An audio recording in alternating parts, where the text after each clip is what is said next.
আল্লাহ বলছেন আর রহমানু আল্লামাল কুরআন খলাকাল ইনসানা আল্লামাহুল বায়ান।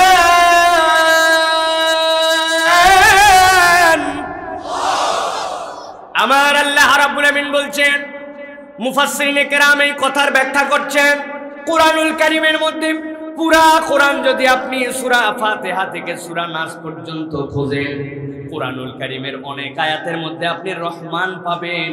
যেরকম কোরআন খোলার দ্বিতীয় আয়াতের মধ্যে আপনি রহমান পাবেন আর রহমানির রহিম। কিন্তু আল্লাহ একটা সূরার মুখবন্ধ, আল্লাহ একটা সূরার শুরু, আল্লাহ একটা মেসেজের শুরুর বার্তা কেবল কোরআনে এক জায়গায় বলেছেন রহমান দিয়া। মুফাসসিররা ব্যাখ্যা করছেন আল্লাহর জাতের নাম আল্লাহ, কিন্তু আল্লাহর জাতের আরেকটা নাম হচ্ছে রহমান। আল্লাহ বলছেন আর রহমানু আল্লামাল কুরআন। ও দুনিয়ার মানুষ, দয়াময় রহমান তোমাকে কোরআন শিক্ষা দিয়েছে। এরপর আল্লাহ বলছেন খলাকাল ইনসান, তিনি মানুষকে সৃষ্টি করেছেন। এরপরে আল্লাহ বলছেন আল্লামাহুল বায়ান।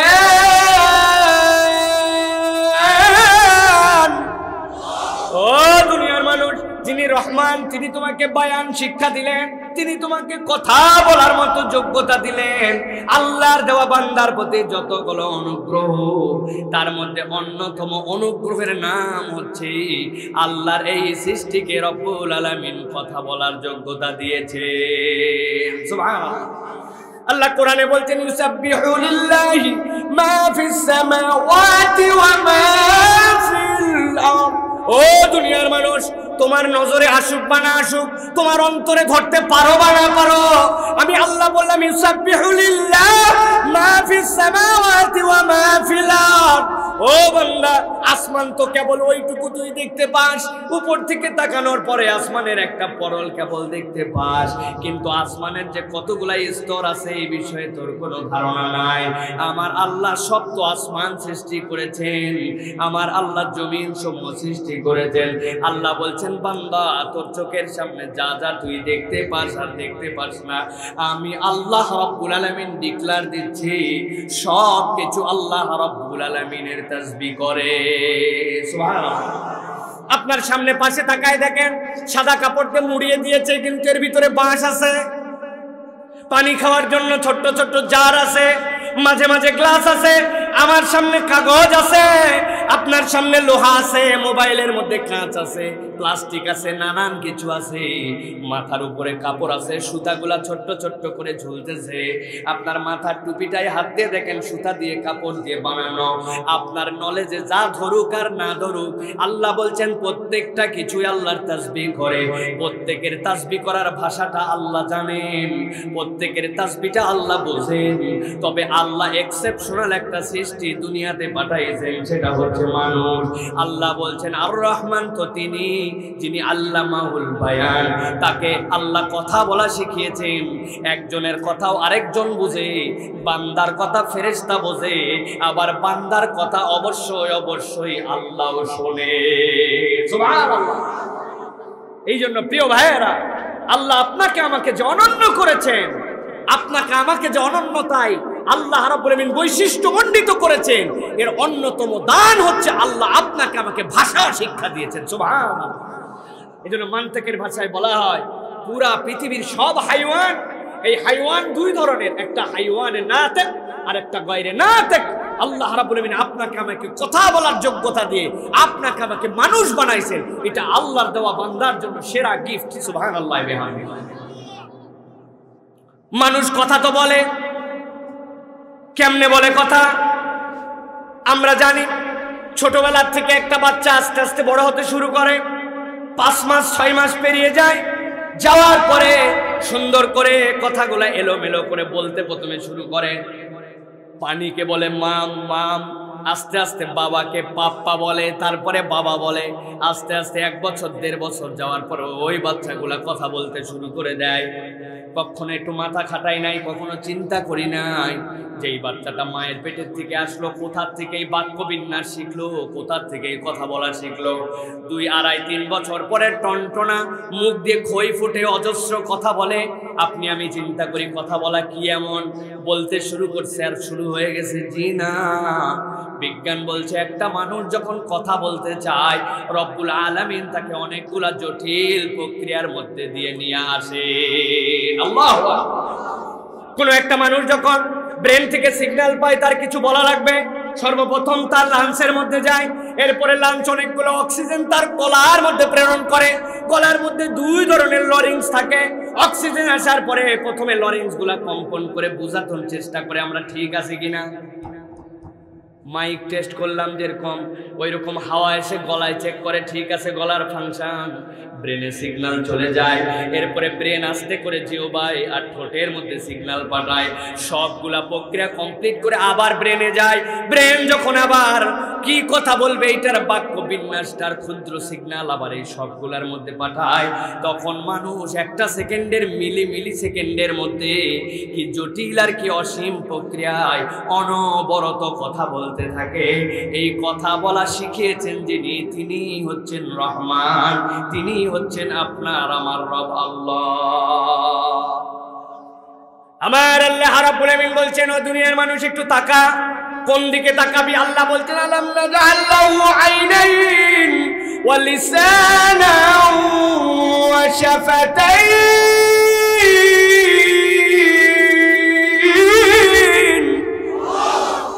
আমার আল্লাহ রাব্বুল আমিন বলছেন বান্দা তাকা।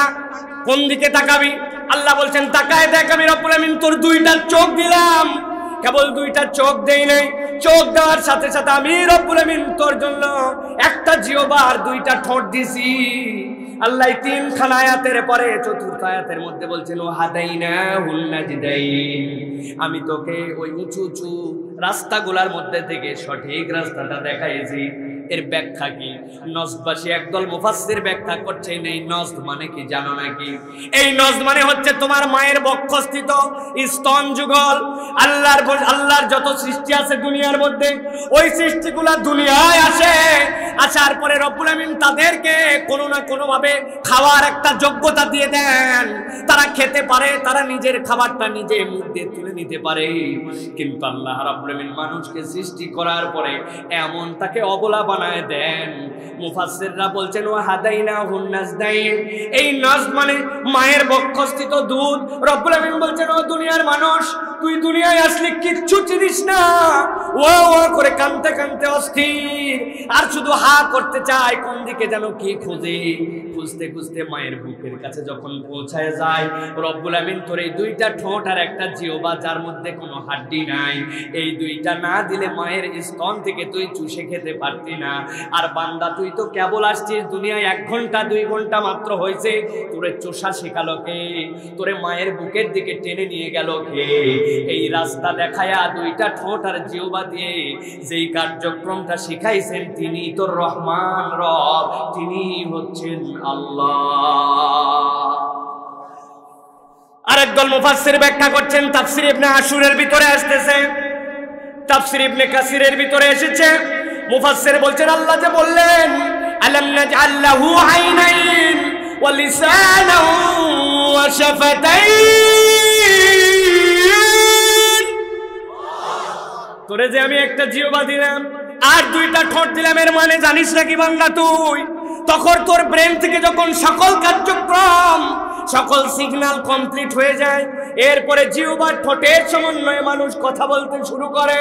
ছোট্ট একটা বাচ্চার দাঁত থাকে না মুখের মধ্যে, তারপরেও কথা বলতে পারে। কিন্তু একটা মানুষের যদি জিহ্বা না থাকে, ওই মানুষের কথা বলার যোগ্যতা নাই। ঠোঁট যদি না থাকে তাহলে ওই মানুষের কথা গোঙানিতে রূপান্তর হয়ে যাবে। আল্লাহ বলছেন বান্দা একবারে তাকায় দেখছিস নাকি তোর ঠোঁট আর তোর জিহ্বাটাকে আল্লাহ কিভাবে তোর নিয়ন্ত্রণাধীন করে দিয়েছেন? কখনো তোর ঠোঁট আর জিহ্বা তোর সাথে বিট্রে করে না, ঠিক না? এতদিন ধরে সন্তানদের বড় করছেন, 16, 17, 18 বছর, ছোট্ট একটু কাজ সকাল 8টার সময় বলছেন বাপ একটু যা না, কত রাত্রে আমার ঘুম হয় না, এখন উঠতে পারবো না, পারলে তুমি বাজার করো, না পারলে না করো। আপনার আদরের সন্তানও আপনার কথা শুনে না, ঠিক কিনা? হয় না এরকম? নিজের স্ত্রী কথা শুনে না, স্ত্রীর কথা স্বামী শুনে না। কিন্তু আপনি আমি যে কথা অনবরত বলে যাচ্ছি, এই জিহ্বা আর এই ঠোঁট, আল্লাহ বলছেন তাকায় দেখ, রব্বুল আলামিন সিগন্যাল দিয়ে রাখছেন, কখনোই তা বিট্রে করে না। বিট্রে করলে তোর কথা বিশ্রী হয়ে যেত, ঠিক কিনা? হুজুর আপনি অনেক ওয়াজ করেন, আমি আর আপনার জিওবা চালাতে পারতেছি না, আজকে হুজুর যতই সিগন্যাল আসুক আমি জিওবা নড়তাম না। হুজুরের জিওবা নড়ে না, খালি ঠোঁট নড়ে। ওয়াজটা কেমন হতো তখন ভাই?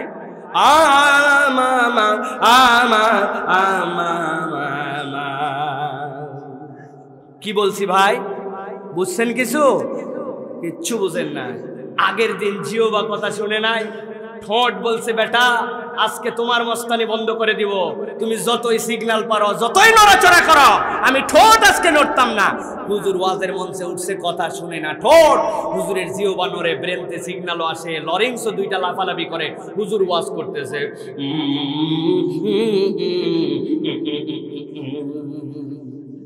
কি বললাম ভাই? ও বিয়ানীবাজারের মানুষ আপনারা কেমন আছেন? জোরে করে বলেন সুবহানাল্লাহ। আরে এখন সুবহানাল্লাহ বলতেছেন, আমি তো তখন বলছি। আমার আল্লাহ এই জন্য বলে দিলেন, ভালো করে তাকায় তাকায় দেখে নাও, চোখ দুইটা আমি রব্বুল আলামিন দিলাম বিস্ময়কর নিয়ামত, জিহ্বা দিলাম বিস্ময়কর নিয়ামত, ঠোঁট দিলাম বিস্ময়কর নিয়ামত। তবে আমি রব্বুল আলামিন হক্কুল ইবাদের মামলায় তোমাদেরকে এই ঠোঁট, এই জিহ্বা আর এই কথা মালা ব্যবহার করার জন্য নিয়ম কানুন দিয়ে দিয়েছি। আমি কেবল তোমাকে কথা বলতে শিখাই দিয়ে ছেড়ে দেই নাই। আমি রব্বুল আমিন কেমন করে কথা বলবে, এক বান্দা আরেক বান্দার সাথে কতক্ষণ কথা বলবে, কোন কথা বলবে, কোন কথা বলবে না, কোন কথা বললে বান্দার অধিকার নষ্ট হবে, কোন কথা পাওয়াটা বান্দার অধিকারের মধ্যে পড়ে, আমি রব্বুল আমিন কথাবার্তা শেখানোর সাথে সাথে কথা বলার নিয়ম কানুন ও বান্দাকে শিখিয়েছি। সুবহানাল্লাহ। আজকে আল্লাহর কোরআনে 12টা নিয়ম কানুন আল্লাহ রাব্বুল আলামিন কথাবার্তার ব্যাপারে বলেছেন।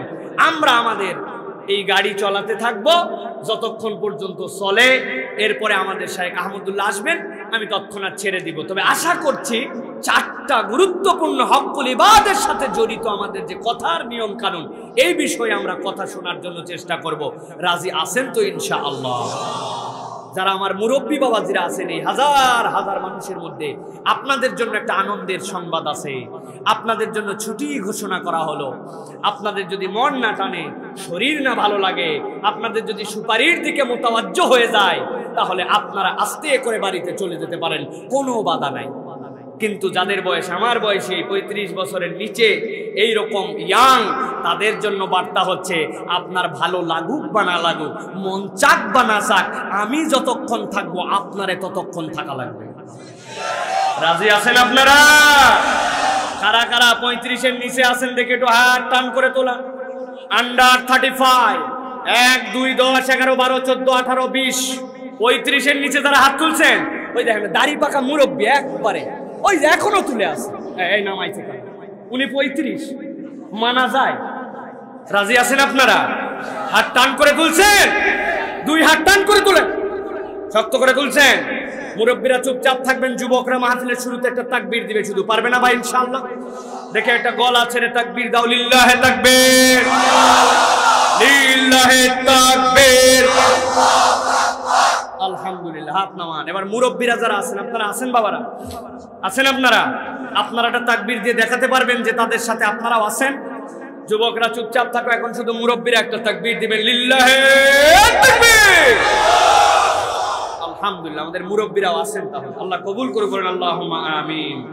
তাহলে আজকে আমরা কথা বলবো হক্কুল ইবাদের, আল্লাহর দেওয়া, শিখিয়ে দেওয়া কথা বলার যে নীতিমালা, একজন বান্দার জন্য কি কি হক কথা বলার ক্ষেত্রে, আল্লাহ আমাদের সেই কথাগুলো বলার মতো তৌফিক যেন দান করেন, বলেন আল্লাহুম্মা আমিন।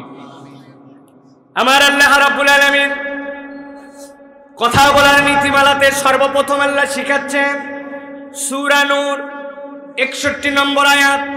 আল্লাহ রাব্বুল আলামিন বলছেন, ফাইযা দাখালতুম বুয়ুতান ফাসাল্লিমু আলা আনফুসিকুম তাহিয়াতাম মিন ইনদিল্লাহ। আমার আল্লাহ বলছেন, রাসূল আপনি জানায় দেন, দুনিয়ার একজন মানুষ হিসাবে আরেকজন মানুষের হক এইটা। আমি আল্লাহ রাব্বুল আমিন তাদেরকে এই হক শিক্ষা দিচ্ছি, যখন তোমরা নিজেদের গৃহে প্রত্যাবর্তন করবে অথবা কোনো গৃহের সামনে যে হাজির হয়ে যাবে, নিজেদের গৃহে যখন ঢুকতে যাবে, আল্লাহ বলছেন ফাসাল্লিমু আলা আনফুসিকুম, তোমাদের এক নম্বর তোমাদের জবানের দায়িত্ব হচ্ছে তোমাদের পরিজনের কাছে কোনো কথা বলার আগে, ডাকাডাকি করার আগে তুমি তোমার মুখ দিয়ে তোমার পরিবারে সালাম দিবে। সুবহানাল্লাহ। অনেকেই চিন্তা করতেছেন এটা আবার কোন একটা ব্যাপার হলো নাকি, সালাম নিয়ে আবার ওয়াজ হয় নাকি?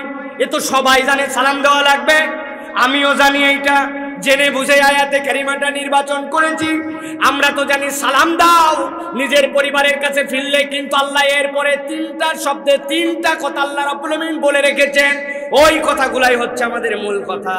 আল্লাহ বলছেন তাদেরকে সালাম দিতে যে বলতেছেন আপনি পরিবারের কাছে আসার পরে, জানি নাকি বান্দা এই সালামটার মধ্যে আমি আল্লাহ কি দিয়েছি? আল্লাহ বলছেন এক নম্বর হচ্ছে তাহিয়াতাম মিন ইনদিল্লাহ।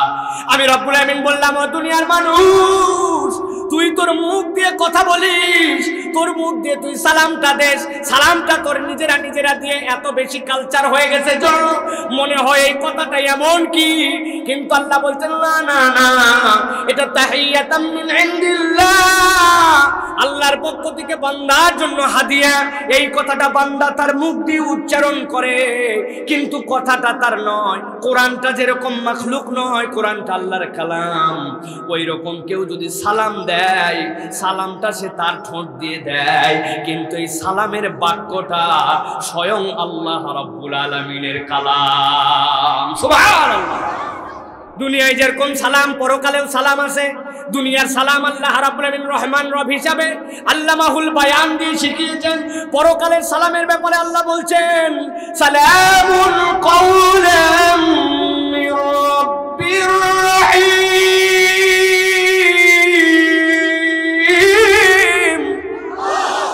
ও দুনিয়ার মানুষ, ওই পারে যাওয়ার পরে আল্লাহর পক্ষ থেকে সালাম পাবি, ওই সালামটা পাবি রাহিম রবের পক্ষ থেকে। আর এই পারে যেই রব রহমান রব তোরে কথা বলা শিখিয়েছেন, সেই রব তোর জন্য বললেন তুই তোর পরিবারে যে সালাম দে, এটা তাহিয়াতাম মিন ইনদিল্লাহ, এটা আল্লাহর পক্ষ থেকে তোর জন্য একটা তোহফা। বান্দা এইটাকে সাধারণ কিছু ভাবিস না। আল্লাহ এরপরে বলছেন দুই নম্বর নিয়ামত আছে এর মধ্যে মুবারাকা, এটা আল্লাহর পক্ষ থেকে একটা বড় বেশি বরকত। এরপর আল্লাহ তিন নম্বর বলছেন তয়্যিবা, এটা আল্লাহর পক্ষ থেকে পবিত্রতা। আবু দাউদের একটা হাদিসের আলোকে মুফাসসিরিনে কেরাম ব্যাখ্যা করছেন তাফসীরে বায়ানের ভিতরে, আহসানুল বায়ানের ভিতরে মুফাসসির বলছেন দুনিয়ার মানুষ তার পরিবারে যদি তিনটা নিয়ামত পেয়ে যায়, তাহলে ওই পরিবারটা সুখী পরিবার। কি পরিবার? আমাদের দেশের সুখী পরিবার কোনটা? দুটি সন্তান হলে ভালো, একটা হলে আরো ভালো, না হলে আরো ভালো, ঠিক কি না? যত কম নিবেন তত ভালো। আরে কত ভালো এখন টের পাবেন না, আর 30 বছর পরে টের পাবেন। বাপ দাদা চাচা তিনটা থাকে লন্ডনে, একটা থাকে আবুধাবি, একটা থাকে দুবাই, সবগুলা আসে বড় বড় টাকা পয়সা কামাই করে, কিন্তু তাদের বাচ্চা কাচ্চা 3 ভাই মিলে একখান। কে এরপরে কে কে যায় বিদেশে, আর কে কে টাকা পাঠায়, ঠেলা টের পাবেন, ঠিক কি না? আল্লাহ রাব্বুল আমিন বলছেন আসলে সুখী পরিবারের সংজ্ঞা এটা নয়। আপনার সন্তান 2টা থাকলেও সুখ হতে পারে, 10টা থাকলেও সুখ হতে পারে। আবার আপনার সুখকে উধাও করে দেওয়ার জন্য একটা সন্তান যথেষ্ট হতে পারে। ঐশীর মতো একটা মেয়ে হলে যথেষ্ট হয়, সারা দুনিয়াকে ঠান্ডা করে দিত পুলিশ হিসাবে, ডান্ডা লাগায়া মানুষকে গ্রেফতার করে, অন্যায় অত্যাচার সব। কিন্তু এমন পোড়া কপাল তার, এমন সন্তানের মতো সন্তান সারা দুনিয়া ঠান্ডা করতো যে ঘরের মধ্যে নিয়ে চাকু দিয়া জবাই করে ঠান্ডা করে দিছে পুলিশ রে। সুতরাং সন্তান 1টা 2টা 3টায় আপনাকে সুখ শান্তি দিতে পারে না, এটা সুখী পরিবারের সংজ্ঞা হতে পারে না। সুখী পরিবার সেইটাই আল্লাহর হুকুম আছে যেইটা। মুফাসসিররা ব্যাখ্যা করছেন, ভালো করে শোনেন। একটা পরিবারের মধ্যে যদি সুখ লাগে 3টা নিয়ামত লাগবে। 1 নম্বরে লাগবে ওই পরিবারের মধ্যে পবিত্রতার বন্ধন লাগবে। কি লাগবে? আমাদের আইডলকে মেসি, আইডলকে রোনালদো, রোনালদিনো বলে খুব খুশি আজকে আমার আইডল বিয়ে করতেছে। বিয়ের অনুষ্ঠানে যাই দেখি বাম পাশে 3টা বাচ্চা, ডানে 3টা বাচ্চা, 6 খান বাচ্চা নিয়ে আবার বিয়ে করলো কেন? কই এটা কি দ্বিতীয় বিয়ে নাকি? না না, প্রথম বিয়ে, আগে বাচ্চা কাচ্চা নিয়ে নিছে। আগে বাচ্চা নিয়ে তারপরে বিয়ে করতে যায়, ওইটার নাম দিছে পবিত্র পরিবার। জি না, জি না। আল্লাহ বলছেন পবিত্রতা তো ওইটা যেই পরিবারটা বিবাহর পরে বন্ধনে আবদ্ধ হয়, এরপরে স্বামী অনেকদিন বাহিরে থাকলেও স্ত্রীর প্রতি তার আস্থা আছে, আমার স্ত্রী চরিত্রবান। ওই স্ত্রী যদি নিজেও দূরে থাকে স্বামীর থেকে, তারপরে স্ত্রীর প্রতি স্বামীর আস্থা আছে, স্বামীর প্রতি স্ত্রীর আস্থা আছে। আমার সন্তান বড় হয়েছে, কলেজে যায়, বাহিরে যায়, বিভিন্ন জায়গায় যায়, সেখানে যাওয়ার পরেও আমার অন্তরের মধ্যে বিশ্বাস আছে তারা অবৈধ কোনো রিলেশন করে না, হারাম কোনো সম্পর্কের মধ্যে নাই। ওই পরিবারটার প্রথম গুণ হবে তারা তাইয়েব, তারা পবিত্র। দ্বিতীয় গুণ হবে ওই পরিবারটার মধ্যে আল্লাহর পক্ষ থেকে বরকত লাগবে, আল্লাহর পক্ষ থেকে বরকতের ফায়সালা লাগবে। কোটি কোটি টাকা, মিলিয়ন মিলিয়ন টাকা, বিশাল বড় গার্মেন্টসের মালিক, লোকজন বলে বাপরে বাপ কত টাকা যে তার কোনো ইয়ত্তা নাই। কিন্তু গার্মেন্টসের সামনে দরজায় যে দেখেন ছোট্ট একটা সাইনবোর্ড লাগানো আছে, এই সম্পত্তিটি অমুক ব্যাংকের কাছে দায়বদ্ধ। আপনার 50 টাকা আছে, 5 লাখ টাকা আছে, ওইটা আপনার, কিন্তু উনার যেটা আছে ওইটা উনার না, উনার ব্যাংকের, বিভিন্ন জায়গায় গ্যারান্টার, ঠিক কিনা? এইটা উদাহরণ দিলাম কি জন্য? কারণ দুনিয়াতে আমরা মনে করছি অনেক টাকা অনেক পয়সা হওয়ার পরে তারা বোধহয় সুখে আছে না, বরকত না থাকলে আপনার সুখ নাই। অনেক জায়গায় উদাহরণ দেয়, কোটি কোটি টাকার বাড়ি, হাজার হাজার টাকার খাট, এসি আছে, ফিটিং আছে, সব আছে, গরম ঠান্ডা সব, কিন্তু দেখা যায় রাত্রে ঘুম ধরে না, ঘুম আসে না। আর ওই কাউরান বাজারে রাত্রে 11:30টার পরে সারা দেশের থেকে সবজির ট্রাক গুলা যায় ফজর পর্যন্ত, সেখানে মাথার মধ্যে লম্বা লম্বা টুকরিতে করে বেগুন, লম্বা লম্বা টুকরিতে করে ফুলকপি, বাঁধাকপি, পেঁপে, এইগুলা বিভিন্ন ট্রাকের মধ্যে দিয়ে দিয়ে সারা দেশের বিভিন্ন জায়গায় আবার ঢাকার মধ্যে ছড়ায় যায়। ওই টুকরিওয়ালা গেছে 11:30টার সময়, যাওয়ার পরে দেখে এখনো ট্রাক এসে পৌঁছায় নাই। টুকরিটা রেখে দিয়ে আইল্যান্ডের মধ্যে মাথার গামছাটা পেঁচাইয়া টুকরির মধ্যে কাত হয়ে ঘুমায় গেছে। পাশ দিয়ে 20 টনের ট্রাক যায়, দুনিয়া কেঁপে যায়, বান্দার ঘুম ভাঙে না। আরেকজন এসি আছে, বাড়ি আছে, গাড়ি আছে, সব আছে, 2টা ঘুমের ওষুধ খাওয়ার পরেও রাত্রেবেলা ঘুম ধরে না। সুতরাং দ্বিতীয়, আমাদের পরিবারের মধ্যে আল্লাহর পক্ষ থেকে বরকত লাগবে। 3 নম্বরে লাগবে আল্লাহ রাব্বুল আমিনের পক্ষ থেকে বিধিবিধান মানার জন্য নির্দেশিত পথে আপনার আমার মন মানসিকতাওয়ালা হওয়া লাগবে। আমার আল্লাহ যদি কোনো নির্দেশ দেন সেইটা আপনার পক্ষে যাক বিপক্ষে যাক, আপনার ফ্যামিলির পক্ষে যাক বিপক্ষে যাক, সমাজ আপনাকে আধুনিক বলুক আর ব্যাকডেটেড বলুক, দেখার সময় নাই। আমার ফ্যামিলির লোকজন আল্লাহর নির্দেশ মানে, দামি একটা জামা পরছে, যেই জামার দাম হয়তো 10,000 টাকা, যেই প্যান্টটা পরছে প্যান্টটার দাম হয়তো 5,000 টাকা, হাতের ঘড়িটার দাম হয়তো 1,500 টাকা, হাতের মোবাইলের দাম হয়তো 20,000 টাকা, কিন্তু আল্লাহ বলছেন জামা কাপড় সব পরো, কিন্তু টাকনুর নিচে যাওয়া যাবে না। আরে 5,000 টাকার প্যান্ট, তাই কি তোরে দেখার সময় আছে নাকি? কিনে নিয়ে আসার পরে সর্বপ্রথম কাঁচি দিয়ে কেটে টাকনুর উপরে তুলে নিছে। এইটার নাম হচ্ছে আল্লাহর নির্দেশ মানা। এই নির্দেশ মানাতে কোনো স্যাক্রিফাইস চলবে না, ঠিক না? আমার আল্লাহ রাব্বুল আমিন এই জন্য বলছেন, এইখানে যে আল্লাহ রাব্বুল আমিন বললেন তাহিয়াতাম মিন ইনদিল্লাহি মুবারাকাতান তাইয়্যিবা, মুফাসসিররা বলছেন এই 3টা নিয়ামত কোন বাড়িতে ঢুকে গেলে আল্লাহর হুকুমের প্র্যাকটিস, আল্লাহর দেওয়া বরকত, আল্লাহর দেওয়া পবিত্রতার নিজেদের মধ্যে সম্পর্ক, ওই বাড়ির মতো আর সুখের বাড়ি নাই। আল্লাহর নবী বলছেন দুনিয়ায় কোন বাড়িতে যদি সালামের প্র্যাকটিস হয়ে যায়, আল্লাহ রাব্বুল আমিন এই 3টা নিয়ামত ওই বাড়িওয়ালার উপরে দিতে শুরু করে দেন। সুবহানাল্লাহ। আল্লাহ নবী সাল্লাল্লাহু আলাইহি সাল্লাম মদিনায় আসলেন, গভীর মনোযোগে বোঝার চেষ্টা করেন। মদিনায় আসার পরে রাসূলুল্লাহ সাল্লাল্লাহু আলাইহি সাল্লাম সরাসরি মসজিদে নববীর যেই জায়গায় চলে যান নাই। 7 দিনের মতো আল্লাহর নবী সাল্লাল্লাহু আলাইহি সাল্লাম কুবা পল্লীতে অবস্থান করছেন। গভীর মনোযোগ দেন। কুবা পল্লীতে অবস্থান যখন আল্লাহর নবী করছেন, এই কুবাতে অবস্থান করার সময় আল্লাহর নবী প্রথম একটা মসজিদ বানালেন। আউয়ালু মাসজিদিন উসসিসা আলাত তাকওয়া, মসজিদে কুবা। এই মসজিদে কুবা পৃথিবীর এমন এক দামি মসজিদ, এমন এক দামি মসজিদ। আমার নবী বলছেন কেউ যদি তার বাড়িতে ওযু করে, মদিনায় গেছে বেড়াতে, যাওয়ার পরে বাড়িতে হোটেলে ওযু করে ফেলেছে, ওযু করার পরে মসজিদে কুবায় চলে গেছে, মসজিদে কুবায় যাওয়ার পরে 2টা রাকাত নামাজ পড়েছে, নামাজ পড়ানোর পরে আসসালামু আলাইকুম ওয়া রাহমাতুল্লাহ, আসসালামু আলাইকুম ওয়া রাহমাতুল্লাহ, 2 দিকে সালাম ফিরানো শেষ, সাথে সাথে তার আমলনামায় একটা কবুল উমরার সওয়াব আল্লাহ লিখে দিবে। আল্লাহ নবী মসজিদে কুবা, এরপরে জুমার দিন আসলো, মসজিদে জুমায় আল্লাহ নবী নামাজ পড়ালেন।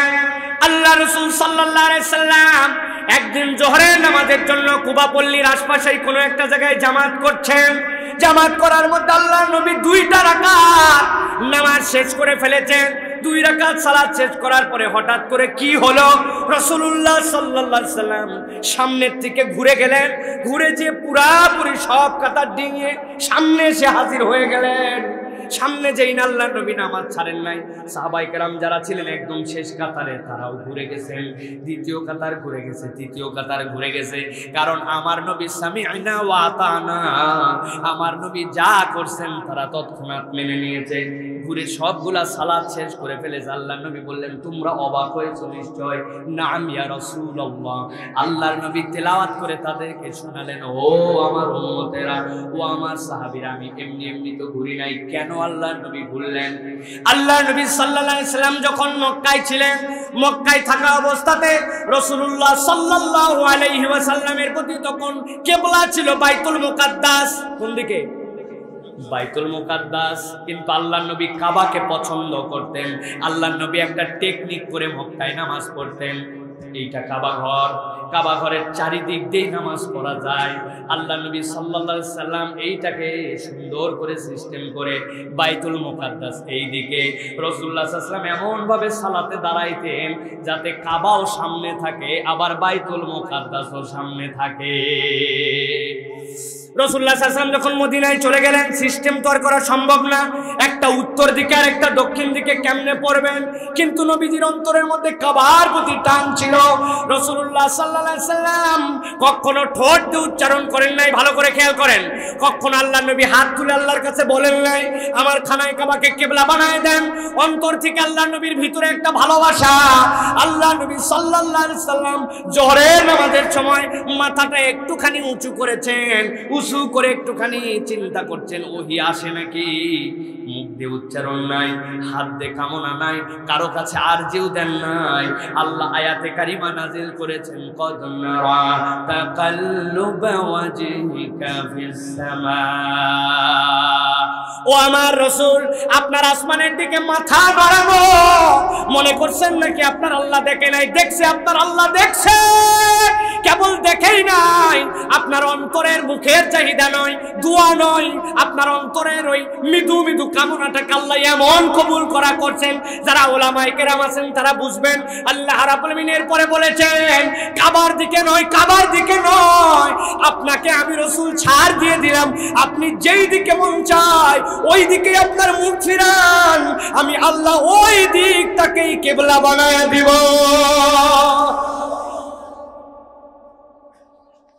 আল্লাহ নবী এক সাহাবীর বাড়িতে গেলেন, সালাম দিলেন, আসসালামু আলাইকুম। সাহাবী উত্তর দেন নাই। নবীজি আবার সালাম দিলেন, আসসালামু আলাইকুম। সাহাবী উত্তর করেন নাই। আল্লাহ নবী আবার সালাম দিয়ে যখন চলে আসতেছেন, সাহাবী দৌড়ায় আসছে, ওয়া আলাইকুমুস সালাম ইয়া রাসূলুল্লাহ, ইয়া হাবিবাল্লাহ। ও আমার সাহাবী, আমি যে 2 বার সালাম দিলাম, তুমি কি আমারে দেখো নাই? আমার কথা শোনো নাই? শুনেছি ইয়া রাসূলুল্লাহ, কিন্তু ইয়া রাসূলুল্লাহ আমি তো জানি আপনার ঠোঁট দিয়ে উচ্চারণ করা লাগে না, আপনার অন্তর দিয়ে কেবল যদি কামনাটা হয় সেটাও আল্লাহর কাছ থেকে কখনো ফেল হয় না। আপনি প্রথমবার সালাম দিলেন, আমি তো জানি সালামের মধ্যে আপনি আমার জন্য শান্তি, আপনি আমার জন্য রহমত, আপনি আমার জন্য বরকতের দোয়া করছেন। উত্তর দিলে দ্বিতীয় সালাম কোথায় পাইতাম? দ্বিতীয় সালামের উত্তর দিলে তো তৃতীয় সালাম পাইতাম না। ইয়া রাসূলুল্লাহ, আমার এবং আমার পরিবারের জন্য আপনার ওই মোবারক জবান দিয়ে দোয়া পাওয়ার জন্য 3 নম্বর বারে উত্তর দিয়েছি। সুবহানাল্লাহ। আমার আল্লাহ রাব্বুল আলামিন বলছেন কাযালিকা ইউবাইনুল্লাহু লাকুমুল আয়াতি লাআল্লাকুম তা'কিলুন।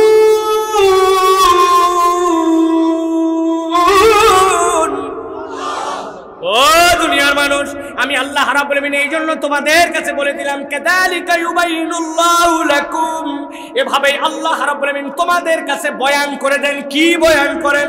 আল্লাহর আয়াতকে তোমাদের কাছে বর্ণনা করে দেন। লাআল্লাকুম তা'কিলুন, তোমাদের যদি একটু আকল থাকে, তোমাদের যদি মাথার মধ্যে বিবেক থাকে আর হুঁশ থাকে, তুমি একটু ঠান্ডা মাথায় আল্লাহর যে কোনো আয়াত নিয়ে চিন্তা করলে তোমার ব্রেনটা খুলে যাবে। সুবহানাল্লাহ।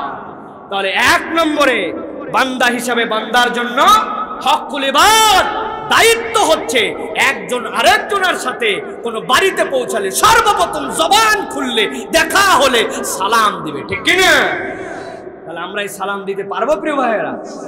আমরা পারলেও মুরব্বীদের জন্য একটু কঠিন, কারণ লজ্জা শরম বলে তো একটা কথা আছে, নিজের বউরে আবার সালাম দেয় কেন, তাই না? একটা লজ্জা আছে না? আর এই ওয়াজ শুনে যে যদি মুরব্বীরা বাড়িতে সালাম দিয়েও ফেলে, বাড়ির ভিতর থেকে বলবে তুমি কি ভুল বাড়িতে আসছো নাকি? আমি খাদিজার মা, আন্দাজি সালাম লাগাইছি, ঠিক না? মানে আমরা ওস্তাদ, ছাত্র, পীর, মাশায়েখ, হুজুর, তারপরে মুরিদ, এর মধ্যে সালাম দিলেও নিজের বাড়িতে হুজুরও সালাম দেয় না অনেক সময়, ঠিক কি না? আমাদের নিজেদের বাড়িতে যে সবার আগে সালাম দিতে হবে। খাদিজার মা, দরজা খোলো, কলিং বেল, এইগুলা দেওয়ার আগে আগে সালাম দিবেন। আপনার সালাম যদি এরকম হয় যে বাড়ির একটা বাহিরের দরজা, আরেকটা দরজা অনেক ভিতরে, আল্লাহ যেহেতু বলছেন তোমার ওই বাড়িতে পৌঁছালে সালাম দাও, আপনি সালাম দিবেন, কেউ না শুনলে ফেরেশতা আপনার সালামের উত্তর দিয়ে দিবে ইনশাআল্লাহ। প্রিয় ভাইয়েরা, এটা আমাদের তাহলে এক নম্বর দায়িত্ব। যুবকেরা, আমাদের জন্য হকুল ইবাদ হচ্ছে, তোমার কাছে কেউ একজন ফোন দিয়েছে বা তুমি কারো কাছে ফোন করেছো ভাই, তখন তোমার জন্য দায়িত্ব হ্যালো, তারপরে আসসালামু আলাইকুম না, আজকের থেকে আমরা আগে বলবো আসসালামু আলাইকুম, তারপরে বলবো হ্যালো। রাজি আছেন ইনশাআল্লাহ? 3 নম্বর হক হচ্ছে আমাদের জন্য সালামটাকে বিশুদ্ধ করে দেওয়া। আয়েশা সিদ্দিকা রাদিয়াল্লাহু তাআলা আনহা বলছেন, ইয়া রাসূলুল্লাহ, ইহুদিরা 2টা বিষয় আপনার সাথে ইয়ারকি করে। একটা আল্লাহ কোরআনে বলেছেন লা তাকুলু রাইনা ওয়া কুলু উনজুরনা। রাইনা মানে আমার দিকে তাকান, এটা নরমাল আরবি, কিন্তু ইহুদিদের কাছে রাইনা মানে ছিল বোকা। তারা বোকাকে রাইনা বলতো। যেরকম এক এক দেশের ভাষা এক এক রকম হয় না। ঢাকার থেকে একজন কৃষি অফিসার গেছে চিটাগাঙে, চিটাগাঙে যাওয়ার পরে কৃষকদেরকে বলতেছে তোমাদের এলাকার ধান কেমন হয়েছে। ঢাকার কৃষি অফিসারকে চিটাগাঙের লোক বলতেছে আমাদের এলাকার ধান গম হয়েছে। ওই বলছে এই পাগল, আমি জিজ্ঞাসি ধান কেমন হয়েছে বেটা, ওই গম হয়েছে, খুবই কম হয়েছে। ওই আজব এলাকায় আসছি তো ধান গম হয় কেমন? পরে একজন বলছে স্যার আপনি তো বুঝেন না, গম মানে হচ্ছে ভালো। কেন শোন? বলে গম আছে, গম আছে মানে ভালো। কয় ধান গম হয়েছে মানে ধান ভালো হয়েছে। সুতরাং এক এক জায়গার কথা এক এক রকম হয়ে যায়। ওরা রয় না মানে নবীকে বলে না আমার দিকে তাকান, ওরা নবীকে বোকা হিসাবে বলে। আর 2 নম্বর, ইসলামের সালামকে বিকৃত করে তারা বলে আসসালামু আলাইকুম মানে তোমার মরণ হোক। আয়েশা বললেন ইয়া রাসূলুল্লাহ, কত বড় দুশমন ওরা এরকম কথা যখন বলে আমরা কি বলবো? যে আমারে বললো মরণ হোক, আমি কি তারে বলবো তোর উপর শান্তি হোক? নবীজি বললেন তোমার অত কিছু বলার দরকার নাই, তুমি ছোট্ট একটু বলো ওয়া আলাইকুম, তোমার উপরে। তুমি যদি সালাম দাও, সালাম তোমার উপরে, মরণ দাও, মরণ তোমার উপরে, ঠিক কিনা? এখন আমরা সুন্দর করে সালাম দেওয়া লাগবে। আমরা আবার একটু অতি পণ্ডিত আছি। অনেকে আছে বিশুদ্ধতা অল্পের মধ্যে হয়, উনি বেশি বাড়াতে বাড়াতে বিয়ানীবাজার পার করে নিয়ে চলে গেছে। আসসালামু আলাইকুম ওয়া রাহমাতুল্লাহি ওয়া বারাকাতুহু ওয়া মাগফিরাতু ওয়া জান্নাতু ওয়া রিদওয়ানান কাসীরান কাসীরান ফাগফিরুয যুনুবা ইল্লা আনতা ফাগফিরু। হায় হায়, আপনি সিলেটের কাছে চলে গেছেন, এই লোক উত্তর দেবে কেমন করে? এই জন্য অতিরিক্ত করলে অতিরিক্ত ভুল হবে। আপনি বলবেন আসসালামু আলাইকুম ওয়া রাহমাতুল্লাহ, উনি বলবো ওয়া আলাইকুম আসসালাম ওয়া রাহমাতুল্লাহ অথবা ওয়া বারাকাতুহু। এইটুকু সালামটা সুন্দর করে। আমাদের মহিলারা আবার আরো স্টাইলে এক ধাপ এগিয়ে আসসালামু আলাইকুম আছে না? ও ভাই আসসালামু আলাইকুম কি জিনিস ভাই? এরকম কোনো কিছু ইসলামে নাই। সুতরাং আসসালামু আলাইকুম চলবে না, চলবে কি? আল্লাহ আমাদেরকে তৌফিক দান করুক, বলেন আল্লাহুম্মা আমিন। এবার 2 নম্বর হকুল ইবাদ। কথা দিয়ে আল্লাহ রাব্বুল আলামিন কি হক শিখাচ্ছেন?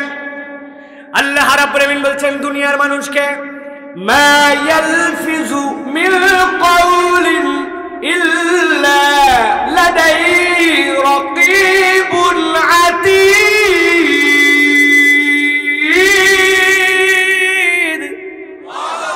ও দুনিয়ার মানুষ, আমি রব্বুল আমিন তোমাদের জন্য বললাম, যারা আরবির গ্রামার বোঝেন তারা বুঝবেন। আল্লাহ বলছেন মা ইয়ালফিযু মিন কাউলিন, মানুষ মুখ দিয়ে কথা হিসাবে কোনো বাক্য আনতে পারে না। জিজ্ঞাসা করলাম, একজন মুখ বন্ধ রাখবেন না, বলেন তো মানুষ মুখ দিয়ে কথা বলতে পারে না? পারে না? জোরে বলেন। আল্লাহ বলছেন মা ইয়ালফিযু মিন কাউলিন, আল্লাহ বলছেন কথা হিসাবে শব্দ আনতে পারে না। আল্লাহ বলছেন হ্যাঁ পারে, ইল্লা দিয়ে ইস্তেসনা করছেন আল্লাহ। আল্লাহ বলছেন কদ্দুর পর্যন্ত পারে? আল্লাহ বলছেন লাদাইহি রাকীবুন আতীদ, আমি আল্লাহ রাব্বুল আমিন যে পর্যন্ত অতি তৎপরতার সাথে এই কথাকে সংরক্ষণ করার যোগ্যতা রাখি, মানুষ কেবল তত দূর পর্যন্ত বলতে পারে। প্রকারান্তরে আল্লাহ বুঝাচ্ছেন দুনিয়ার মানুষ বুঝে নাও, আমার দেওয়া আমার সংরক্ষণের বাইরে মানুষের কোনো কথাই নাই। ঠিক আছে, আল্লাহর নিয়ন্ত্রণের বাইরে কোনো কথা আছে? মুফাসসিররা বলছেন, গভীর মনোযোগ আমার দিকে তাকান, খেয়াল করেন। আল্লাহ যদি বলতেন এই জায়গায় মা ইয়ালফিযু মিন কাউলিন ইল্লা লাদাইহি রাকীব, ও দুনিয়ার মানুষ, সংরক্ষক হিসাবে আমি রব্বুল আমিন যথেষ্ট, তোর কথামালাকে শব্দমালাকে যথেষ্ট হয়তো, কিন্তু আল্লাহ আতীত বলেছেন। এখানে আতীত মানে অতি তৎপর, মহাবিস্ময়কর তৎপরতায় প্রযুক্তিতে যিনি তোমার কথাকে সংরক্ষণ করতে পারেন। হালে এসে আমরা এইটা অনুভব করতে পারি। কিছুদিন আগেও বুঝতাম না, আজ থেকে 10-15 বছর আগে যদি কেউ বলতে হারে আমি আগামীকালকে আমার ছেলের সাথে ইংল্যান্ডে থাকে, সকাল 9টার সময় দেখে দেখে আমার কথা বলবো, মানুষজন বলতো আপনার মাথা নিশ্চয়ই ডিস্টার্ব হয়েছে, আপনি মানসিক হাসপাতালে যেয়ে চিকিৎসা করান। 15 বছর আগে কেউ যদি বলতো, দেখে দেখে কথা বলতো, কি বলতো?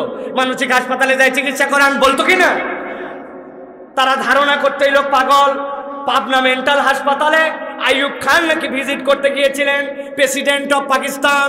আইয়ুব খান যে হাসপাতালে গেছে, যাওয়ার পরে একজন রোগী বলছে হু আর ইউ, উনি বলছে I am the president of Pakistan. বলছে টেনশন নিও না, আমি এক সময় পুরো পৃথিবীর প্রেসিডেন্ট ছিলাম, 7 দিন থাকো ঠিক হয়ে যাবে। ওই লোক যদি 10 বছর আগে বলে আমার ছেলেরে দেখে দেখে কথা বলবো, মানুষ পাগল বলতো। কিন্তু প্রযুক্তি আস্তে আস্তে 2G 3G 4G 5G 5.5G এত দূর পর্যন্ত আগাইছে, এখন টাচ করলে অনুভব করা যাবে এই রকম কাছাকাছি প্রযুক্তিতে আমরা চলে আসছি। ঠিক কি না? আমার আল্লাহ বলছেন তোর প্রযুক্তি যত দূর, তার আগে আমি একটা শব্দ দিয়ে রেখে দিলাম হাতি। ও দুনিয়ার মানুষ, তোর ওই কথামালাকে কেবল সংরক্ষণ করার যোগ্যতাই আমার নাই, বরং তোর প্রযুক্তি যেখানে শেষ হবে আমার প্রযুক্তির তৎপরতা সেখান থেকে শুরু হবে। তোর মুখ দিয়ে তুই যা বলিস না কেন সব কিছুর হিসাব আমি আল্লাহর কাছে আছে। আমি আল্লাহ তোর সব কথাগুলাকে সংরক্ষণ করি। সুবহানাল্লাহ, সব সংরক্ষণ করেন আল্লাহ। আল্লাহ মাঝে মাঝে একটু 2-1জনকে আবার দেখায়ও দেন যে সংরক্ষণ তোমাদেরটা যেরকম তার পরিণতি কেমন হয়। হুজুরদের সাথে গরম গরম কথা, ইসলাম নিয়ে কথা, ডিবেট করার জন্য আহ্বান, আসো ডিবেট হবে, ফাইট হবে। আবার দলকেও বগলের নিচে রাখে, বাজে কথা বলে বেড়ায়, মনে হলো ইনার লাগাম ধরার মতো কেউ নাই। আল্লাহ 2 বছর আগের 2 মিনিট 17 সেকেন্ডের ছোট্ট একটা ক্লিপ সার্চ করে দিয়েছে। দেওয়ার পরে দেখা গেল প্রথমে দল থেকে ওনারে ঘাট ধাক্কা দিয়ে নামাইছে, এরপরে পদের থেকে নামাইছে, এরপরে দেশের থেকে বেরোইছে। এই দেশ ওই দেশ ফুটবলের মতো লাত্তি খাইছে, আবার দেশে আসছে, ঢাকায় আছে না গ্রামে আছে খবর পাওয়া যায় না। একদিন ওনার বউ যায় থানাতে যখন বলছে এ মাল বাড়িতেও আমাকে জ্বালায়, তখন বোঝা গেছে ওইটা বাড়িতেই আছে। চিনতে পারছেন? আর বলা লাগবে না আপনারা বিচক্ষণ মানুষ। কিন্তু প্রিয় মুসলমান, আমি এই ধরনের কোনো উদাহরণ দেই না, কথার মধ্যে কাউরে কষ্ট দেই না, কাউরে প্রতিপক্ষ বানাই আমি কথা বলি না। কিন্তু আজকে ফাও ফাও এই কথা আপনাদের কাছে বলি নাই।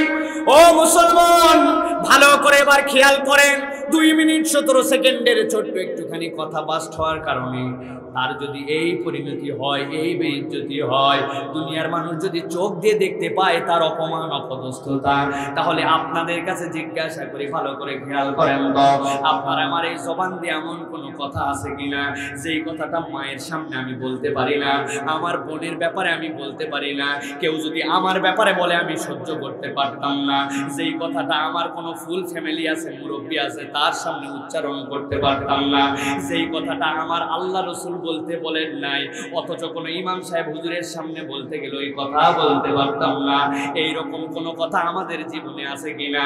যদি থেকে থাকে তাহলে একটু ভেবে দেখেন, 2 মিনিট 17 সেকেন্ড ফাঁস হলে যদি অবস্থা হয়, আপনার আমার ওই কথাগুলা যদি আল্লাহর কাছে সংরক্ষিত ফাঁস হয়, আমাদের কি বাঁচার উপায় থাকবে? কথা বলেন, থাকবে? আমার আল্লাহ এই জন্য বলছেন, বড় সাবধান হও, মা ইয়ালফিযু বিল কওলিন ইল্লা লাদাইহি রাকীবুন আতীদ। ও দুনিয়ার মানুষ, কথা যখন বলবে বান্দার হক যেন নষ্ট না হয়, বান্দা যখন নিজের মুখ দিয়ে কথা বলে এই কথা দিয়ে বান্দার হক সবচেয়ে বেশি নষ্ট করে, ঠিক কি না? শাইখ আসছেন? লিল্লাহে তাকবীর, লিল্লাহে তাকবীর। শাইখ আহমদুল্লাহ হাফিজাহুল্লাহ, লিল্লাহে তাকবীর, নারে তাকবীর, নারে তাকবীর। দিন ইসলাম, দিন ইসলাম, প্রধান অতিথির আগমন, শুভেচ্ছা স্বাগতম, শুভেচ্ছা স্বাগতম, প্রধান অতিথির আগমন, নারে তাকবীর।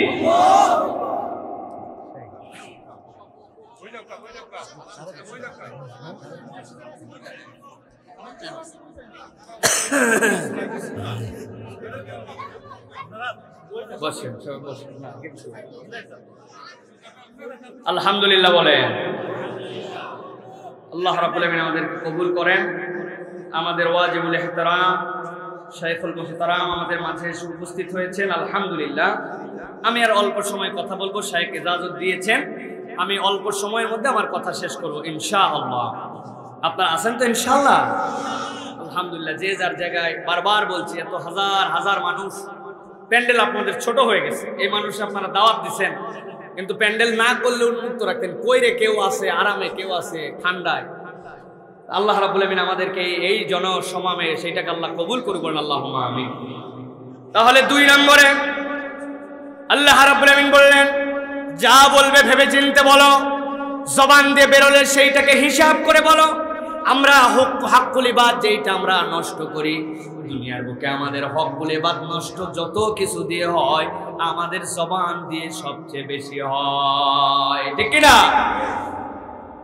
ভালো করে আবার বলছি, রিমাইন্ডার মাথার মধ্যে নিয়ে ফেলেন। দুনিয়ার বুকে এমন কোন কথা আমাদের আছে কিনা একটু ভেবে দেখেন, যেই কথাটা আমি আমার বোনের ব্যাপারে বলতে পারি না, কিন্তু অন্যের বোনের ব্যাপারে আমি বলে থাকি।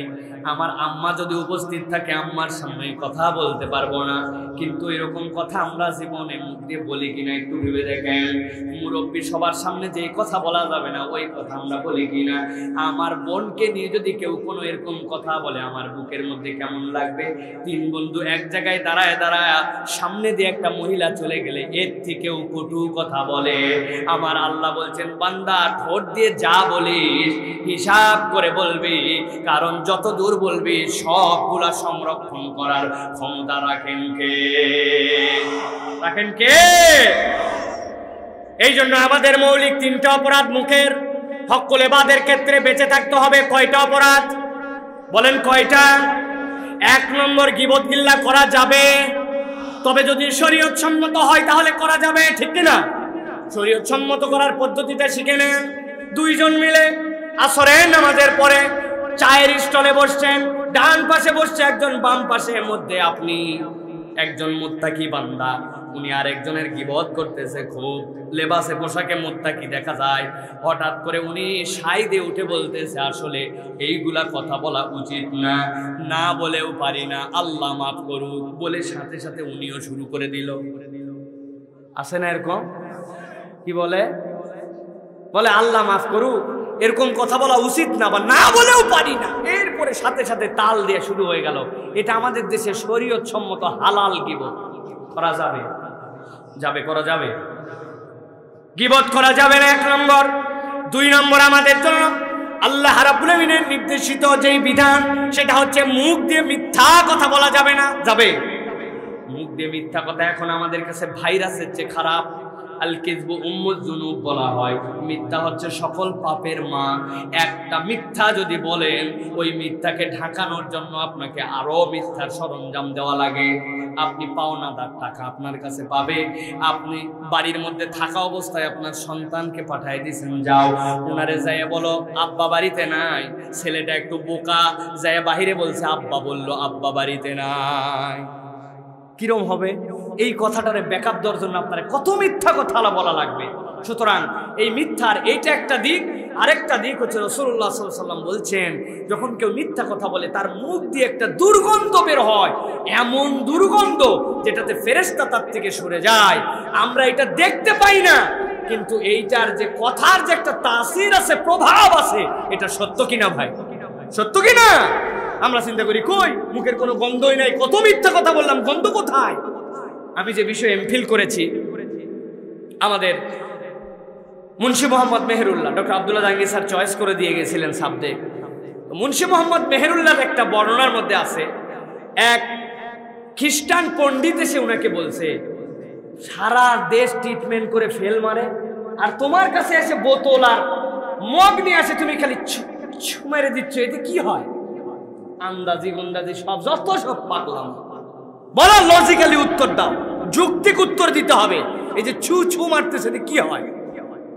উনি বলছে যে এইটার উত্তর এখন দিতে পারবো না, আগামীকালকে এই যে এই গ্রামে আমার একটা মাহফিল আছে, মাহফিলের মঞ্চ থাকবে, স্টেজ থাকবে, অনেক লোক, আপনি ওখানে আসেন, জনগণের সামনে আমি উত্তর দিব, না পারলে আমি লজ্জিত হয়ে যাব।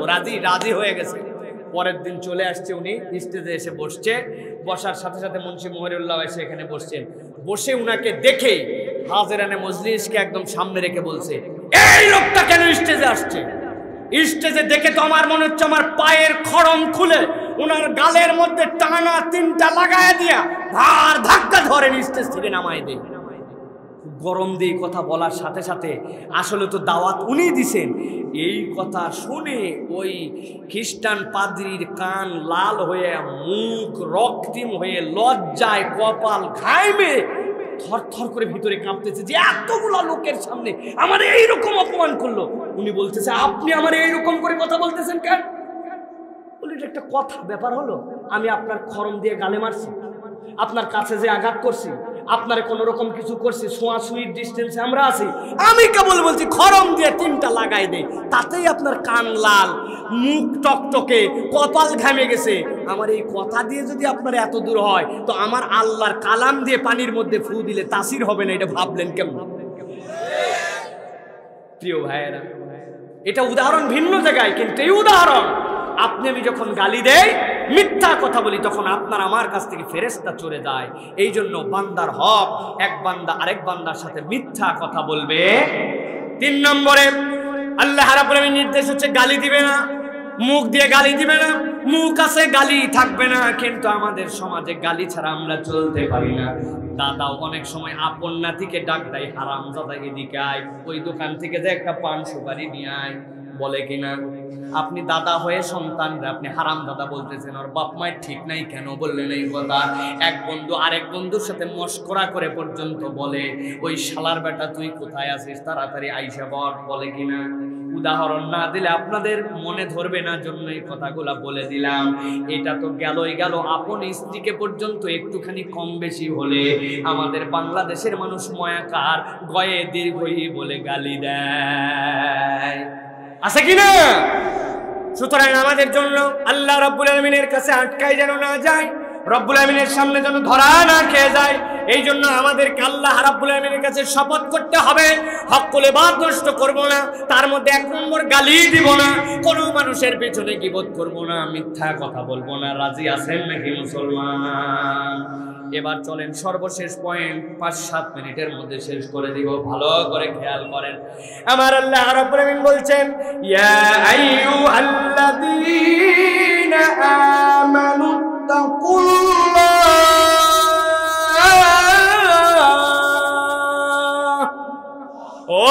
দুনিয়ার মানুষ, আমি রব্বুল আলামিন সব মানুষকে আলাদা করে রেখে দিলাম, আমার সৃষ্টিকুলকে আলাদা করলাম।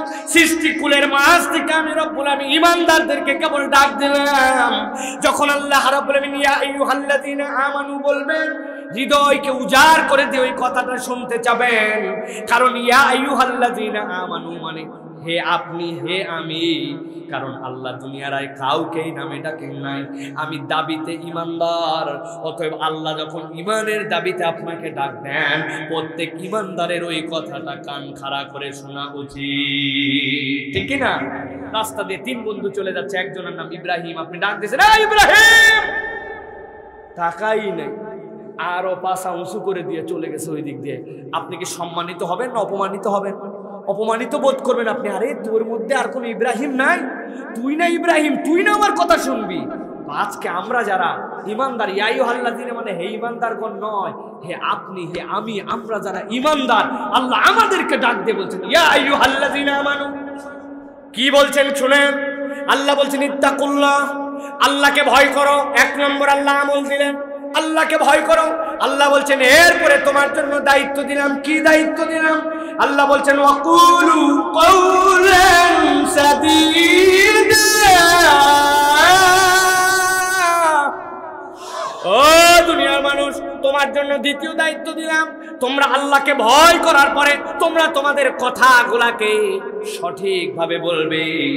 হক কথা বলতে যে কখনো ভয় পাবে না, আল্লাহর কথাকে কখনো বিকৃত করে বলবে না। সাদিদের ব্যাখ্যার মধ্যে চারটা তাফসীরে মুফাসসিররা ব্যাখ্যা করছেন। সাদিদ বলা হয় তীর আর ধনুক।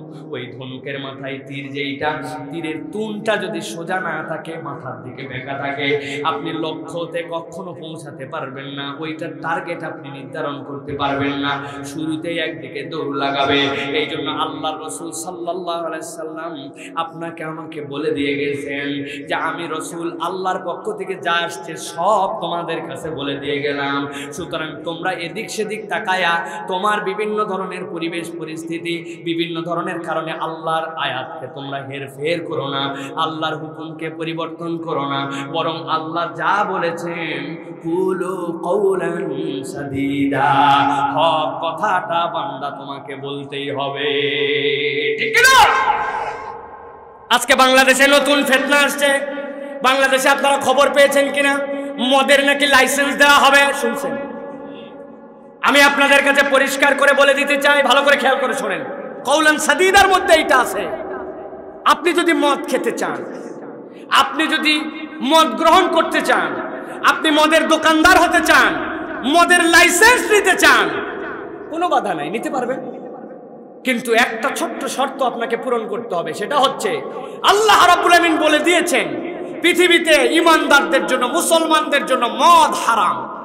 অতএব আপনি আপনার ন্যাশনাল আইডি কার্ড থেকে ধর্ম ইসলাম বাদ দিতে হবে, আপনার ইসলামকে অনুসরণ করেন মুছে ফেলতে হবে, আপনাকে ঘোষণা দিতে হবে মরে যাওয়ার পরে আমাকে জানাজা দিবে না, আমার কবর হবে না, আমি মুসলমানদের গোরস্থানে থাকবো না, আপনি জুম্মার নামাজ কোনো নামাজে যাবেন না, আপনি মুসলিম কমিউনিটি থেকে নিজেকে ছড়াই নেবেন, ইসলাম ত্যাগ করেছেন। এই ঘোষণা দেওয়ার পরে আপনি মদ খান, যা খান সব এলাও, কিন্তু আপনি নামে থাকবেন মুসলমান, মুসলমানের গোরস্থানে আপনার দাপন হবে, মরার পর আপনার জানাজাও পড়া লাগবে। সেই মানুষ 22 বছর কেন 82 বছর হলেও মদের লাইসেন্স নিতে পারবে না, ঠিক কিনা?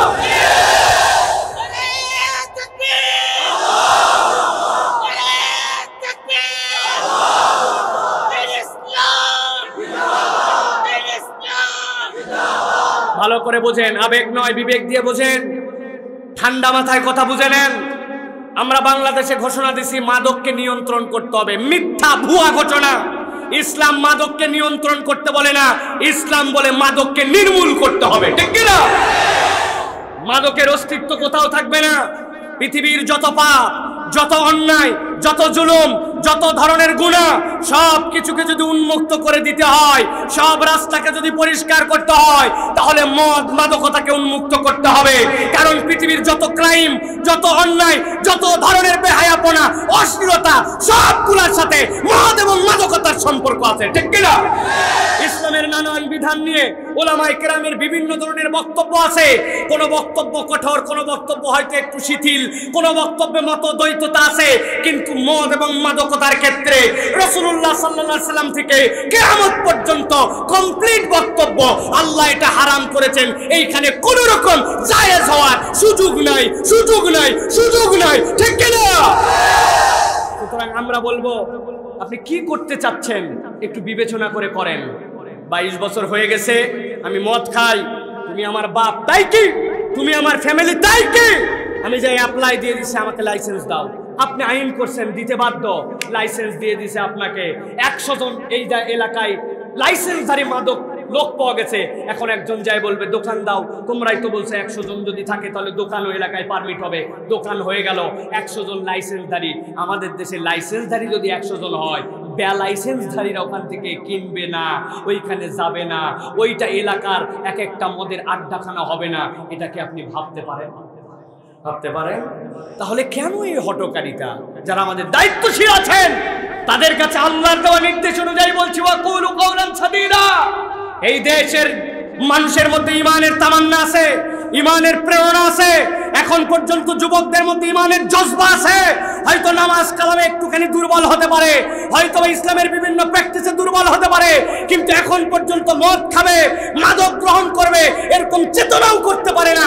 এরকম জনগণের পরিমাণ 99%, 99। সেই জায়গাতে মদের লাইসেন্স দেওয়া, দোকান খুলে দেওয়া, বারের অনুমোদন দেওয়া, 22 বছর হলে মদের লাইসেন্স নিতে পারবে এইরকম অনুমোদন দেওয়া, এটা খাল কেটে কুমির আনা ছাড়া আর কিছু নয়, ঠিক কিনা?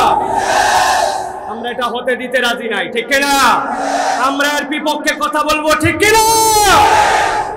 মুসলমানকে সচেতন হতে হবে, যুবকদেরকে সচেতন হতে হবে। এখন পর্যন্ত আমাদের মধ্যে যে তাহজিব তামাদ্দুন, ইসলামের প্রতি আমাদের যে ভালোবাসা আছে, এটা অনন্য। এইটার বুনিয়াদেই আমরা এখন পর্যন্ত সুশৃঙ্খল জাতিতে রূপান্তর হয়ে আছি। এইরকম একটা সমাবেশ ডাকেন না, অন্য কোনো ইসলামী কোরআন তাফসির এইগুলার বাহিরে, জিকিরের ইসালে সবের বাইরে কোন এরকম সমাবেশ ডাকেন। এখানে কত পুলিশ, কত স্বেচ্ছাসেবী, কত লাঠিপিটা, কত পকেটমারি, মোবাইল অর্ধেক বাড়িতেই যেত, ঠিক কিনা? কি জন্য এটা টিকে আছে? এটা ইসলামের তাহজিব তামাদ্দুন এখন পর্যন্ত টিকে আছে। সেই জায়গায় এমন কোন আমরা নিয়ন্ত্রণের নামে কাজ না করি যেটা বাঁধকে ভেঙে দিবে। সুতরাং আমরা বলবো, আমাদের দায়িত্বশীলদের আল্লাহ সুবিবেচনা দান করুক। এখানে দ্বিতীয় কথা থাকবে, কেউ যদি অন্য ধর্মাবলম্বী হন, কেউ যদি মদখোর হন, তার ধর্মে যদি সেটা বারণ না থাকে, তিনি খান, তাতে কোনো আপত্তি নাই, সেখানে আমাদের কোনো বক্তব্য নাই। সেখানে সরকার যে সিদ্ধান্ত নেবে, যেই সিস্টেম হবে, ওলামায়ে কেরামের কোনো মতামত থাকলে মতামত নিয়ে সেই সিদ্ধান্ত আপনারা বাস্তবায়ন করেন। কিন্তু যেই ধর্মে, ইসলামে মদ মাদকতাকে নিষিদ্ধ করা হয়েছে, আল্লাহ রাব্বুল আলামিন সরাসরি হারাম ঘোষণা করেছেন, কিয়ামত পর্যন্ত নাজায়েজ করা হয়েছে, আপনার এত দুঃসাধ্য এরকম কথা বলার অধিকার আপনাকে কে দিচ্ছে? এরকম যদি করতে হয়, কেউ যদি লাইসেন্স পেতে চান, ইসলামকে লিভ করতে হবে। আপনাকে ইসলাম ধর্ম থেকে বেরিয়ে গেছেন, আপনাকে ঘোষণা দিতে হবে। আপনার জানাজা হবে না, আপনাকে ডিক্লেয়ার করে দিতে হবে। আপনাকে বলে দিতে হবে মুসলমানের গুরুস্থানের সাথে আমার কোনো সম্পর্ক নাই, আপনি নামাজ কালাম কিচ্ছু করবেন না, আল্লাহ রাসূল মানেন না, ঘোষণা আপনার সাথে আমার কোনো কথা নাই। কিন্তু সব বলবেন, আবার মদের লাইসেন্স নেবেন, মদ খাবেন, এটা ইসলাম, মুসলমান এবং আমাদের এই তাহজিব তামাদ্দুনে এটাকে স্বীকৃতি দেয় না, ঠিক কিনা? আপনাদের কি মনে হয় যে কথাগুলি বললাম, এই কথাগুলি কারো বিপক্ষে বলা হয়েছে, সরকারকে ফেমানোর জন্য বলা হয়েছে? বরং আমাদের সকলের সুমতির জন্য বলা হয়েছে। আমার আল্লাহ রাব্বুল আলামিন এই জন্য বলছেন, এমনি এমনি বলি নাই, ভালো করে খেয়াল করেন, দুইটা শর্ত। আল্লাহ রাব্বুল আলামিন বলছেন, ইয়া আইয়ুহাল্লাযীনা আমানুত্তাকুল্লাহ ওয়া কুলু কাওলান সাদীদা। ও দুনিয়ার মানুষ, আল্লাহকে ভয় করার মতো ভয় করো, আর আল্লাহর দেওয়া হুকুম যেটা, আল্লাহর দেওয়া বিধান, ওইটাকে হেরফের করো না, যা সত্য তাই বলে দাও। কোন বান্দা যদি এই দুইটা গুণে গুণান্বিত হতে পারে, আমার আল্লাহ বলছেন আমি আল্লাহ তার দুইটা দায়িত্ব নিব। এক নম্বর দায়িত্ব নিব, ইউসলিহ লাকুম আমালাকুম, আল্লাহ বলছেন তোর বাকি সব বিষয়গুলোকে আমি আল্লাহ ঠিক করে দিব। আর আল্লাহ বলছেন ওয়ায়াগফির লাকুম যুনুবাকুম, আমি আল্লাহ আর জানালাম তোর জীবনের যত গুনাহ খাতা সবগুলাকে আমি আল্লাহ মাফ করে দিব। সুবহানাল্লাহ। দুইটা কাজ করবেন, আল্লাহ দুইটা নিয়ামত দিবেন। আল্লাহকে ভয় করার মতো ভয়, রমজান মাসে যেরকম ভয় করেন সব কাজে ওরকম ভয় করতে হবে। রমজান মাসে আপনারে বলছে মুখটা শুকনা শুকনা লাগতেছে, আপনার বিদেশি জুস আনছি, 500 টাকা হাতে রাখেন, একটুখানি বাথরুমের ভিতরে যাই এক ঢোক মারে দেন, বদমাইশ। বিদেশি জুস 500 টাকাতে আমার, তুমি রোজা খেতে আসছো? আরে ভাই আমি কি বাইরে খেতে বলছি, বাথরুমে যাই খাবে, বাথরুমে আল্লাহ দেখা না বলে। আরে ওযু করার সময় ফক করে মারিয়ে দিছে। আরে তুই তো ভালো খারাপ, আল্লাহর ব্যাপারে তোর ঈমান তো বিরাট খারাপ। যেই লোক কোনোভাবে কলা কৌশলে এক ঢোক পানি খায় না, ওই লোক যখন রাষ্ট্রের দায়িত্ব পায় তখন কলমের খোঁচায় ভাগ্য পরিবর্তন করে দেয়। রাস্তার দায়িত্ব পায় তখন দেখা যায় পাথর দেওয়ার বদলে খোয়া লাগায়। যখন রাস্তা বানানোর দায়িত্ব পায় তখন পিচের বদলে কেরোসিন লাগায়। যখন বিল্ডিং বানানোর দায়িত্ব পায় তখন রডের বদলে। ও বাবা, সারা দেশ দেখি একই সিস্টেম। তখন আল্লাহ দেখে না, না আল্লাহ খালি রমজান মাসের কন্ট্রাক্টরই আর বাকি সময় আল্লাহ চোখ বন্ধ করে থাকে, করো বান্দা যা মন চাইতেই করো। তাই আল্লাহ বলছেন আল্লাহকে ভয় করার মতো ভয় করো। আর কি করবে? সরল সঠিক কথা বলো। আল্লাহ বলছেন আমি গ্যারান্টার হলাম, ইউসলিহ লাকুম আ'মালাকুম ওয়া ইয়াগফির লাকুম যুনুবাকুম। আমি আল্লাহ বাকি তোর সব ঠিক করে দিব, তোর গুনাহ খাতা মাফ করে দিব। সুবহানাল্লাহ। আমার আল্লাহ রাব্বুল আলামিন এরপরে বলছেন ومن يطع الله ورسوله فقد فاز فوزا عظيما। ও দুনিয়ার মানুষ, এই যে দুইটা রাস্তা, আল্লাহকে ভয় করবি, সঠিক কথা বলবি, তোর বাপের ইচ্ছায় তোর যেমন মন চাই তেমন না, না না। আল্লাহ বলছেন ওয়া ইউতিইল্লাহা ওয়া রাসূলাহু, এই কাজগুলা তোমার যেরকম ইচ্ছা সেরকম করা যাবে না। কেউ একজন ধরেন মদ খেয়েই ফেলছে, আপনি বলবেন আল্লাহ বলছে মদ খাইলে বাটাম লাগাতে হবে, আপনারা 6 বন্ধু মিলে তারা বাটাম দিচ্ছেন আর মনে করতেছেন আল্লাহর বিধান বাস্তবায়ন করছি, হবে নাকি? হবে না। আল্লাহ বলছেন আল্লাহ এবং তার রসুলের যে নিয়ম কানুন আছে, আল্লাহ রসুলের যে শৃঙ্খলা ব্যবস্থা আছে, ওই ব্যবস্থার মধ্যে আসতে হবে। ওয়া মান ইউতিইল্লাহা ওয়া রাসূলাহু, যারা আল্লাহর অনুসরণ করবে, আল্লাহর দেওয়া পথে চলবে আর রসুলের অনুসরণ করবে, আল্লাহ বলছেন ফাকাদ ফাযা ফাওজান আযীমা। আমি রব্বুল আমিন বললাম চূড়ান্ত সফল, চূড়ান্ত সফল ওই মানুষগুলাই কিন্তু আল্লাহর কাছে। ঠিক না? আমাদের এলাকার মানুষের সফলতার মানদণ্ড আর আল্লাহর সফলতার মানদণ্ডে পার্থক্য আছে। আমাদের এলাকায় চিন্তা করি, আমার 2টা ছেলে আমেরিকায় গেছে, একটা গেছে লন্ডনে, আর একটা যাওয়ার মতো আছে। আগে কিছুই ছিল না, এখন হেভি বাড়ি বানাইছি। আগে আমার অবস্থান ছিল না, এখন জমি কানিকে নিয়ে আমার। অতএব আমার ছেলে পেলে 2-4টা শিক্ষিত হয়েছে, আমি তো সফল। ঠিক কিনা? জি না ভাই। আল্লাহ বলছেন এইটা সফলতার মানদণ্ড নয়। সফলতার মানদণ্ড হচ্ছে আল্লাহকে ভয় করে চলার মধ্যে, রাসূলুল্লাহ সাল্লাল্লাহু আলাইহি সাল্লামকে অনুসরণ করার মধ্যে। কেউ যদি আল্লাহ এবং তার রাসূলকে সকল বাধা ডিঙিয়ে অনুসরণ করে চলে, আল্লাহ বলছেন চূড়ান্ত সফলতার সার্টিফিকেট আমি আল্লাহ দিব। ওমান যুহজিয়ানিন নার ওয়া উদখিলাল জান্নাহ ফাকাদ ফাজ। আল্লাহ দেন সার্টিফিকেট দিয়ে বলবেন এই বান্দারা এদিকে আয়, আজকে তোর জন্য জাহান্নাম থেকে নিষ্কৃতি দেওয়া হলো, জান্নাতে ঢোকার পারমিশন দেওয়া হলো। চূড়ান্ত সফল তো তখন হবে, আল্লাহ বলবেন ফেরেশতারা বুস্টার দে, বুস্টার। বুস্টারটা কি? রাসূলুল্লাহ সাল্লাল্লাহু আলাইহি ওয়াসাল্লামের প্রতি আয়াত আসছে, নূরুহুম ইয়াসআ বাইনা আইদিহিম ওয়া বিআইমানিহিম। তাদের ডান থেকে সামনে থেকে আলো চলতে শুরু করবে, ওই আলো নিয়ে জান্নাতে চলে যাবে। আল্লাহ বলছেন ফাকাদ ফাযা ফাওজান আযীমা। জান্নাতে যাওয়ার পরে বলতে পারবি হ্যাঁ আজকে আমি সফল। আল্লাহু আকবার। আল্লাহ আমাদেরকে সেই সফলতার রাস্তায় চলার তৌফিক দান করুন, বলেন আল্লাহুম্মা আমিন। আবার সামারি করে দেই, বান্দার হক, আল্লাহর হক। বান্দার হকের মৌলিক 5টা পাঠের একটা পাঠ হচ্ছে বান্দা তো বান্দা মুখ দিয়ে কথা বলবে কিভাবে। আল্লাহ এখানে শর্ত করেছেন, 1 নম্বর সালাম বান্দার হক, 2 নম্বর বাজে কথা বলবে না, আল্লাহর কাছে সবগুলোর হিসাব থাকে, 3 নম্বরে আল্লাহ রাব্বুল আলামিনের অনুগত বান্দা হবে এবং আল্লাহ যেভাবে কথা বলতে বলছেন এই কথাগুলা গোপন রাখবে না, বলে দিবে। আল্লাহর আয়াতকে হেরফের করবে না। আল্লাহ রাব্বুল আলামিনের বান্দারা যদি এই কথাগুলো বলে, আল্লাহ রাব্বুল আলামিন তাদেরকে সফলতায় নিয়ে নেবেন। আল্লাহ আমাদেরকে সকলকে কবুল করুন, বলেন আল্লাহুম্মা আমিন। হাযা মা ইনদি ওয়াল ইলমু ইনদাল্লাহ। সুবহানাল্লাহি ওয়া বিহামদিহি।